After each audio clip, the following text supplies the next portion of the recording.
Hello and a warm welcome. This is the Warcry Reporter. Battle reports to listen to. Whispers in the forest. The Buckman's regulars are following them.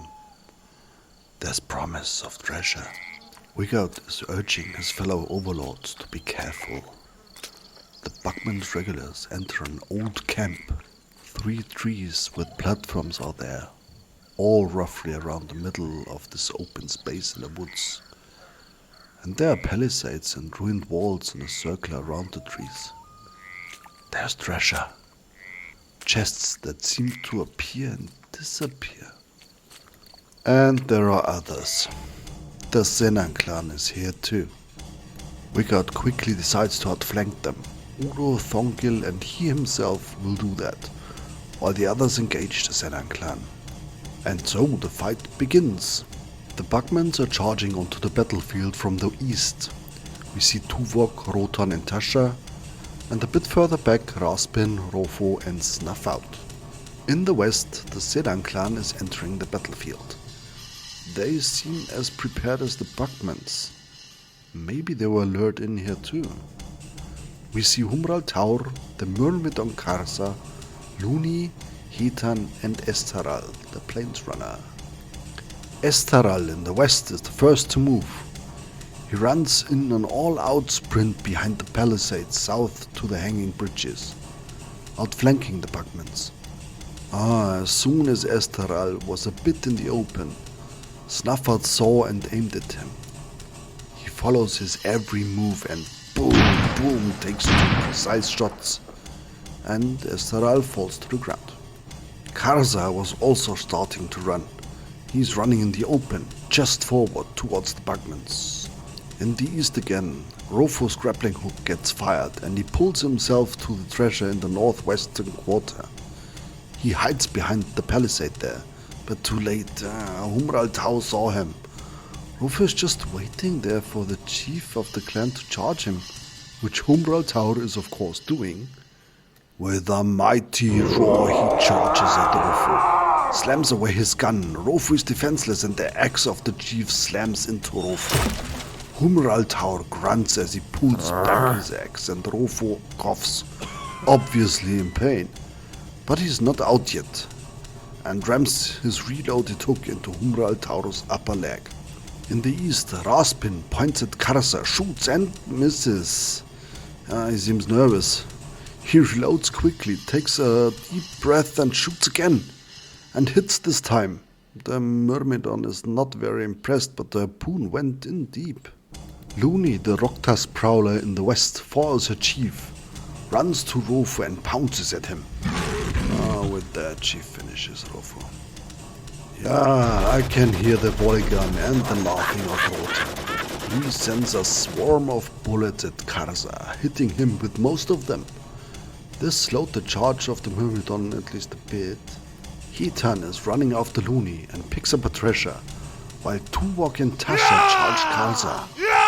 2/3 of the Skypiker palisade work together like clockwork. Tasha fakes an attack. Tuvok rams his pike into Karza from the other side. Karza tries to get the pike out and Tasha uses the opening to strike at him hard from the other side again. It is like a dance that is interrupted by Karza as he slashes both of them with a wide defensive swing. And he goes berserk. Blood and white foam splashes from Karza's mouth, and with the force of giants he rams his spear into Tasha, pulls it back and slaps Tuvok from above, hitting his head. He knocks out Tasha and Tuvok, and lets out a triumphant roar while he is standing over their motionless bodies. Meanwhile, reinforcements arrived. In the east, Kafal, the first Fang, Netok and Vavalt arrived directly behind the Buckmans. Netok is engaging Raspin and Vavalt is trying to stab Snuffout from behind the ruined wall. In the west, Wigout, Thongil and Udo make an appearance. And here Wigout engages Hitan with a raised hammer and a war cry on his lips. Snuffout in the east is moving quickly out of Vavalt's reach. With a skilled and well-trained move he disengages from him and says, "You may keep your distance." Turns around and fires twice into Karza. Just scratches. Looney in the west turns to Odo, runs at him and again pounces onto the Overlord, knocking him to the ground, and she stays on top of him. Oh, she rips his armor to pieces to get to the soft meat underneath. Now Wiggout is close enough to strike at Hitan. He yells an order to Thongil. Hitan turns around just in time to see the Stormhammer crashing down on her. The first hit sends her to the ground with the sound of a thunderclap. Wiggout takes a step closer. Oh, and smashes the hammer with both hands into the defenseless Hitan. Thongil watched this and gave his admiral a thumbs up. Now he turns to Karza, takes a few steps towards him and aims, and boom! Hits the Myrmidon in the back. Blood splashes everywhere. Karza is pushed over and boom! A second hit. Karza moves no more. But Thongil turns around. With a growling laugh, he fires at Looney. The shell does not hit her directly, but the shrapnel rips her flank open. She whines, but does not run. Oh, Netok in the east swings his big axe at Raspin. Oh, damn, the Overlord gets beaten up. Netok is so fast with his attacks. Raspin can't do anything. He gets cut down with no counterattack whatsoever. A surprised shout can be heard. It was Rotan. He just got it that there are enemies behind them. He turns around, looks at Raspin, looks at Netok, lifts his gun, and it starts roaring. He's not laughing. Netok dodges behind the ruin, but some of the bullets hit him anyway. Kafal gets hit by the bullet storm too, as he's throwing his harpoon at Rofo. The first attack is going nowhere, but the second one hits well, and the bullet storm ends. And Varwald is moving now. He jumps over the ruins and follows his prey, Snuffout. He strikes at him and glances off the shoulder plate of Snuffout's armor. And Humbral Taur's enraged voice can be heard. He runs at Thongil. And Wiggout is again giving commands to Thongil. Go! These two work together so well.